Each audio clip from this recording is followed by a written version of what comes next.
Sur le SP500 et le Nasdaq, on est toujours dans le Fair Value Gap Daily, donc on est toujours dans une zone de continuation baissière, donc très important. On fera également donc le point sur le DAX et le CAC 40 qui accélère à la hausse. Donc attention sur le CAC 40 qui fait un rattrapage. Avant cela, donc n'oubliez pas notre accompagnement, donc notre site ideenatirebourse.com. Vous avez tout le détail donc de nos groupes privés, le programme. Vous avez le détail de notre offre avec l'offre gratuite avec notre partenaire Vantage. Tous les détails sur notre site. Si vous avez des questions, n'hésitez pas à nous contacter. Vous pouvez également rejoindre le Discord de la chaîne, l'invitation en description. Et encore une fois, merci à ceux qui likent et qui s'abonnent, ça soutient énormément la chaîne. Donc merci à vous. Donc News Echo, j'en ai parlé dans le brief crypto plus tôt ce matin. Donc encore une fois, les vidéos, je les fais assez tôt le matin. Elle va sortir souvent vers 8h30, 8h30, 9h, avant l'ouverture des marchés européens. Donc la vidéo est tournée plusieurs heures avant, donc en même temps que le brief crypto. Donc voilà, il pourra avoir un décalage, bien sûr, en fonction de quand vous la regardez, bien sûr. Mais fin de la parenthèse. Hier, News Echo, on n'a pas eu grand-chose. Aujourd'hui, normalement, on devrait avoir l'immobilier ici, qui n'est pas reporté pour le moment, mais on n'a pas d'heure, donc on suppose qu'il le sera avec donc toujours le shutdown. Et l'import-export, import-export, je le répète, important parce que il est dans le calcul du PIB, importation-exportation. Donc PIB, je le répète, consommation plus investissement plus dépenses publiques plus, entre parenthèses, export moins import. Je l'ai dit plutôt dans le brief crypto. Souvenez-vous, on a eu au premier trimestre une forte baisse du PIB aux États-Unis parce que la part des importations dans le PIB a été très négatif, tout simplement parce que les entreprises avaient anticipé les tarifs, tout simplement. Ils avaient importé en masse pour anticiper les tarifs. Donc on avait eu vraiment un PIB en forte baisse au premier trimestre, et inversement au deuxième trimestre c'est exactement l'inverse qui s'est passé. Donc on a eu un excellent PIB, même meilleur que prévu, tout simplement parce que voilà, les entreprises avaient des stocks, etc.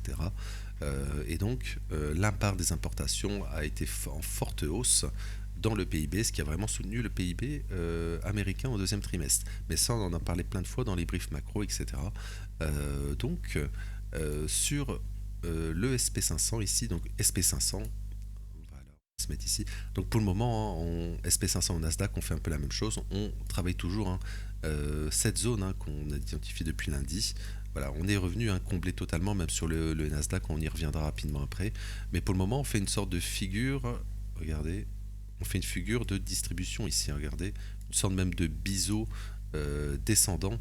Donc super attention, on va dire. Hier on l'a cassé à la baisse, mais rien n'est perdu finalement, parce que théoriquement on pourrait également faire cela, regardez, on va le faire rapidement.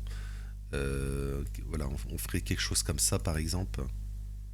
Théoriquement ça marcherait aussi, voilà. On ferait un canal parallèle comme ça, on serait dedans actuellement, donc ça marcherait aussi.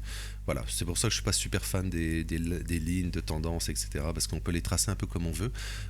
Mais voilà, c'est à souligner qu'on a une zone ici, on va dire, de un canal, on va dire, qu'on pourrait casser et accélérer à la baisse, c'est surtout ça, c'est ça le sujet finalement. Il y a toujours cette zone, voilà, en daily, en 4 heures, etc. Aujourd'hui, vendredi, un dernier jour de la semaine, donc attention à la clôture, tout simplement. La clôture weekly toujours importante. Donc pour le moment, la semaine, on l'a tout simplement consolidé à la hausse. Hier, on retrace à la baisse, donc attention aujourd'hui à ne pas accélérer à la baisse sur les indices, ce qui serait bien sûr très négatif pour tous les autres assets, notamment BTC et ETH, qu'on a parlé plus tôt. Donc pas d'autre chose à dire finalement, parce qu'on range d'une certaine manière, on fait un range comme ça, ou comme ça, peu importe. On range, donc on va dire pas grand chose à dire sur les indices US. Sur le Nasdaq, c'est exactement la même chose.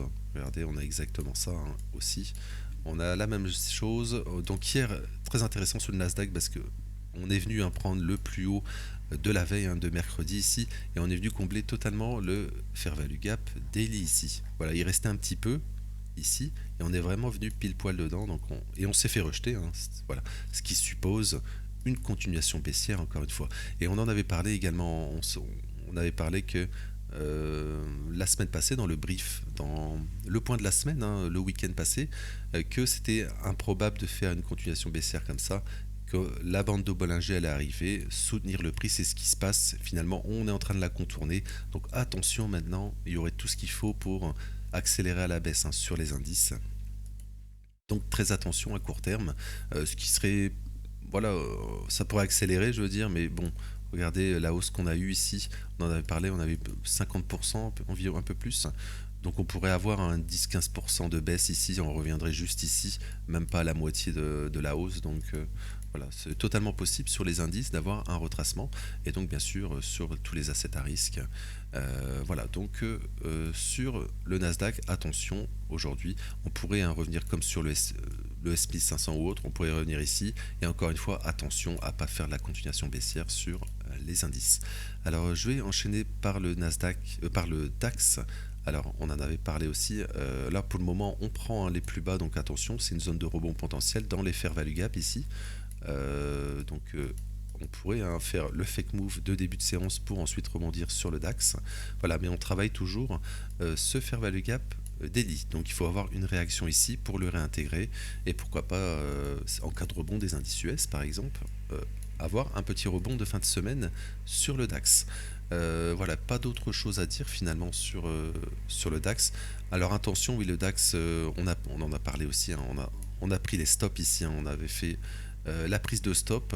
Attention, on a la réaction baissière, donc attention maintenant qu'on n'ait pas finalement la consolidation ici, la manipulation, et maintenant l'expansion baissière sur le DAX. Voilà, super attention à ça.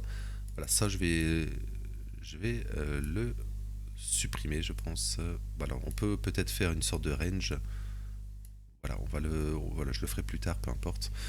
Mais donc attention sur le DAX maintenant à ne pas faire l'accélération baissière. Ça voudrait dire que les indices US accélèrent aussi, hein, bien sûr. Donc on va terminer par le CAC 40. Le CAC 40 qui semble aller chercher son ATH, hein, regardez, on n'est pas venu, hein, c'est le seul asset, on va dire, des principaux marchés, hein, US, etc., qui n'a pas fait d'ATH récemment. DAX l'a fait la semaine passée. Voilà, ce qui semble, on semble avoir un rattrapage sur le CAC 40, donc aller chercher finalement tous ces lots ici. Et donc attention, encore une fois, en cas de, alors voilà, comme ça ou comme ça, peu importe. Voilà, si on réintègre, il faudra faire super attention à pas tout simplement piéger, hein, tout le monde tout simplement sur le CAC 40. Mais pour le moment, ce qu'on fait, c'est positif, hein, sur le CAC 40, bien sûr. L'objectif à court terme, ça reste un ATH ici. Voilà, je vais m'arrêter là pour aujourd'hui. Donc n'oubliez pas, donc, si vous avez aimé, bien sûr, de liker, de vous abonner, ça soutient énormément la chaîne. Je vais vous souhaiter donc une bonne fin de semaine. Merci de votre temps et une bonne journée. Merci.